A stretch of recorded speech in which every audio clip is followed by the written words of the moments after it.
حدیث ہے، امام فرماتے ہیں کہ ایمان کے ارکان کتنے ہیں. اور ہم سب ایمان والے ہیں. قرآن بھی کئی جگہ کہہ رہا ہے یا ایھا الذین آمنوا، اے وہ لوگ جو ایمان لے کر آئے. خدا ایمان والوں کو الگ سے مخاطب کر رہا ہے.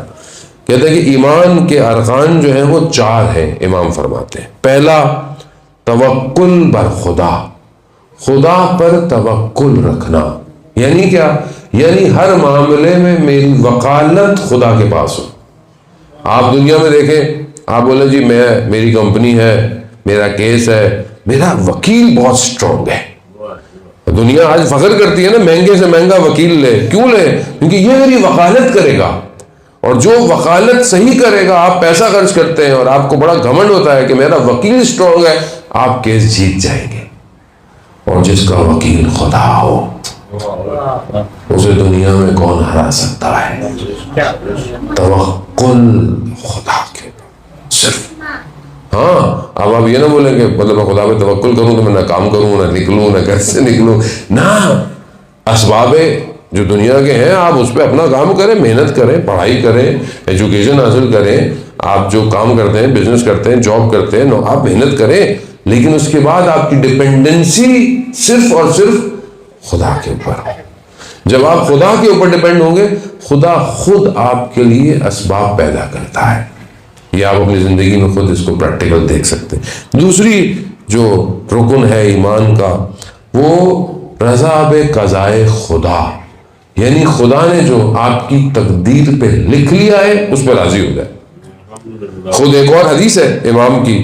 امام فرماتے ہیں کہ پروردگار یہ کہتا ہے کہ اگر تم میرے کم دیے ہوئے پر راضی ہو جاؤ تو میں تمہارے کم عمل کو قبول کر لوں گا.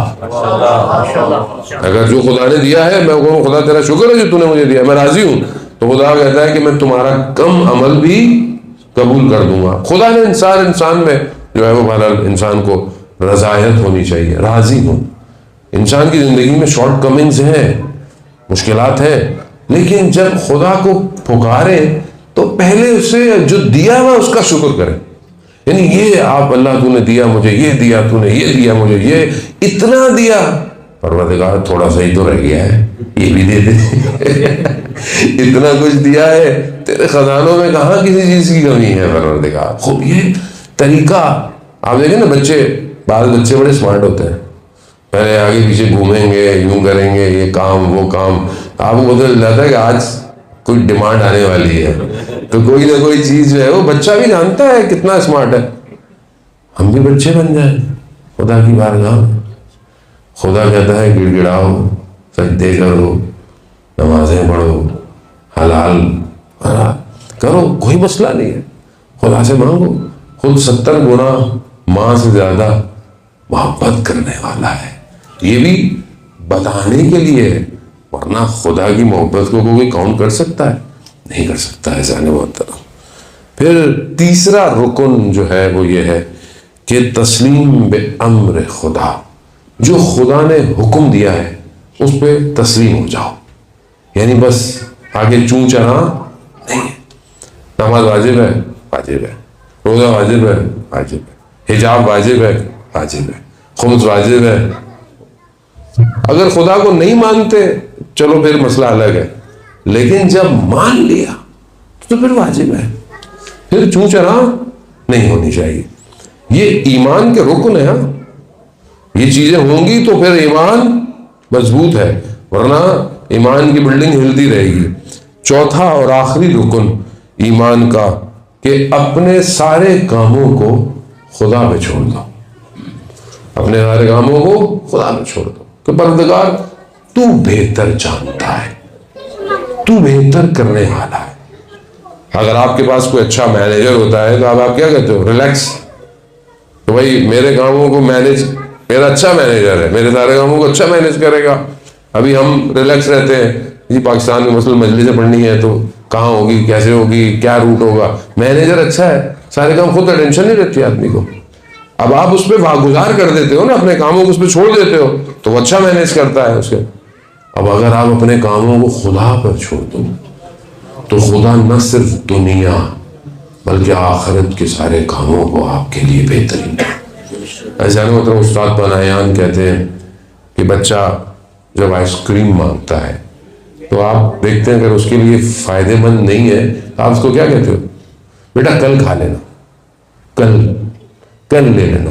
چھوٹا بچہ ہے، اسے کل کا مفہوم نہیں پتا، کل کس کو کہتے ہیں۔ وہ اس لیے بچہ ضد کرتا ہے کیونکہ ہم بچے کی سائیکولوجی سمجھتے نہیں ہیں۔ ہم کہتے ہیں، وہ کہتا ہے، وہ ضد کر رہا ہوتا ہے، کہتے نہیں مجھے بھی چاہیے، مجھے بھی۔ اس کے لیے پتہ ہی نہیں کہ کل ہے بھی کہ نہیں ہے، لیکن جیسے وہ بڑا ہوتا ہے تو اس کو پتہ چل جاتا ہے کل کیا ہے۔ آپ بھی سمجھدار ہو جاتے ہو، آپ کیا کہتے ہو؟ بیٹا اگلے مہینے۔ تو وہ اس کو ابھی اگلا مہینہ سمجھ میں نہیں آتا، اگلا مہینہ کون سا ہوتا ہے، وہ کہتا ہے کل چاہیے تو سمجھ۔ پھر اسی طرح بچہ بڑا ہوتا جاتا ہے، مہینے سے سال۔ انسان پوری زندگی استاد فرماتے ہیں کتنی گزارے گا؟ 60 سال، 70 سال، 100 سال، 700 سال، کوئی بھی نہیں زندہ رہا ابھی۔ پہلے تو لوگ تھے، ابھی کوئی نہیں ہے، پھر بھی آپ کہہ رہے ہیں 700 سال۔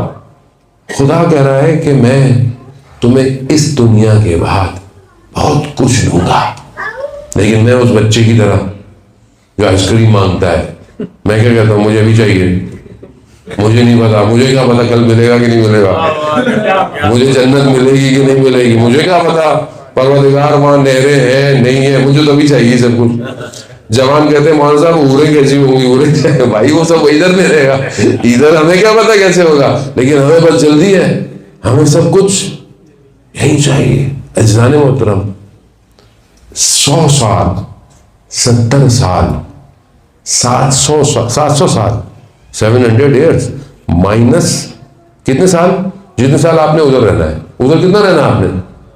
کتنا رہنا ہے ادھر؟ کتنا رہنا ہے ادھر؟ تابت ہم فیہا خالدون، قرآن کہہ رہا ہے تم وہاں ہمیشہ رہو گے، ہمیشہ مائنس 700۔ کیا آئے گا جواب؟ انفینٹی، یعنی کچھ بھی نہیں ہے یہ تو کچھ بھی نہیں ہے۔ ہم اتنا اپنے آپ کو ٹینشن میں ڈالے ہوئے، اور ساری ہماری ٹینشنیں کچھ بھی نہیں پر، ناراضگیاں، لڑائیاں، پریشانیاں، بھائی کچھ نہیں ہے، وہ بہت کچھ ہے۔ اس کے لیے زندہ رہو، اس کے لیے سب کچھ کرو۔ شخص بہرحال وقت بالکل نزدیک لگ گیا، جب امام نشا پور سے جا رہے تھے تو امام نے پوچھا کہ کوئی ہے جو محاسن کو درست کرے، یعنی داڑھی واڑی۔ تو ایک شخص جو جس کا کام تھا اس نے تو امام سے پوچھا تمہاری اجرت کیا ہوگی؟ کہا نہیں مولا میں آپ سے اجرت لوں گا۔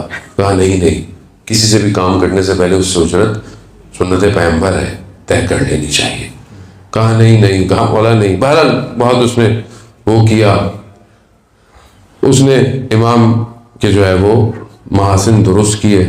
تو جس پتھر پہ وہ اس زمانے میں وہ اس طرح ٹائپ جو بھی تھی وہ تیز کرتا تھا، تو امام نے کہا یہ پتھر دو۔ اس پتھر کو کہتے ہیں کہ امام نے سونے کا بنا دیا، سونے کا بن گیا۔ اب اسے جب ملا تو اس نے کہا مولا مجھے یہ نہیں چاہیے۔ کہا کیوں؟ مولا سے پتھر ہی بنا دے۔ کہا پھر کیا چاہیے؟ کہا جب میرا وقت آخر ہو تو آپ آ جائیے گا۔ اللہ برائے خوشنودی امام رضا علیہ السلام صلوات اللہم صلی علی محمد وزان محترم، میں نے لمبا سودا، چھوٹی چیز نہیں چاہیے، وہ چاہیے۔ اور یہ ہوا، بیان ہوتا ہے، راوی کہتا ہے کہ ہم امام کے ساتھ تشریف رکھتے تھے، کوئی جلسہ تھا، اچانک سے امام نے کہا کہ میں تھوڑی دیر میں آتا ہوں۔ تو امام گئے، تھوڑی دیر بعد امام نے کہا مولا کہاں گئے تھے؟ کہا وہ جو اس سے وعدہ کیا تھا اس کا وقت آخر آ گیا تھا تو اس کے پاس گیا۔ عزیزان محترم، یہی دعا ہونی چاہیے کہ جب میری روح میرے بدن سے نکلے تو میرے سامنے میرا امام ہو، بس اور کیا چاہیے انسان، یہ سب بگڑ جائے۔